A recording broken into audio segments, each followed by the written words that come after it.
dengan saya. Pada video kali ini saya akan menjelaskan materi tentang manajemen pendidik dan tenaga kependidikan. Nah, pada materi ini ada 4 poin yang akan kita bahas bersama, yaitu yang pertama, pengertian manajemen pendidik dan tenaga kependidikan. Yang kedua, tujuan manajemen pendidik dan tenaga kependidikan. Lalu yang ketiga, tugas dan fungsi pendidik dan tenaga kependidikan. Dan yang keempat, komponen manajemen pendidik dan tenaga kependidikan.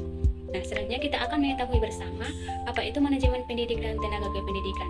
Jadi, manajemen pendidik dan tenaga kependidikan merupakan kegiatan yang mencakup penetapan norma, standar, prosedur, pengangkatan, pembinaan, pelaksanaanaan, kesejahteraan, dan pemberhentian kependidikan sekolah agar dapat melaksanakan tugas dan fungsinya dalam mencapai tujuan sekolah.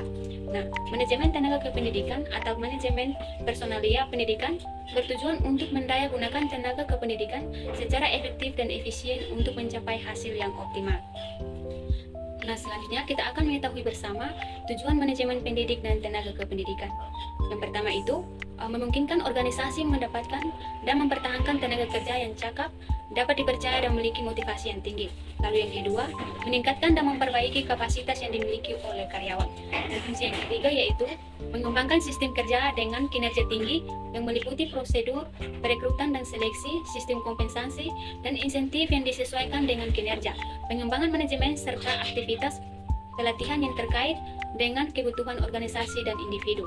Nah, fungsi yang berikut yaitu mengembangkan praktik manajemen dengan komitmen tinggi yang menyadari bahwa tenaga pendidik dan kependidikan merupakan stakeholder internal yang berharga serta membantu mengembangkan iklim kerjasama dan kepercayaan bersama. Lalu tujuan yang kelima yaitu menciptakan iklim kerja yang harmonis. Nah, selanjutnya kita akan masuk pada tugas pendidik dan tenaga kependidikan.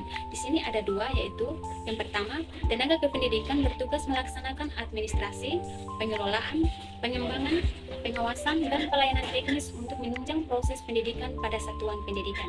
Lalu yang kedua yaitu pendidikan merupakan tenaga profesional yang berfungsi merencanakan dan melaksanakan proses pembelajaran, menilai hasil pembelajaran, melakukan pembimbingan dan pelatihan serta melakukan penelitian dan melakukan pengabdian kepada masyarakat, terutama bagi pendidik pada perguruan tinggi. Nah, selanjutnya kita akan masuk pada komponen manajemen pendidik dan tenaga kependidikan. Di sini ada 6, yaitu yang pertama, perencanaan tenaga pendidik dan kependidikan. Yang kedua, perekrutan tenaga pendidik dan kependidikan. Lalu yang ketiga, pembinaan dan pengembangan.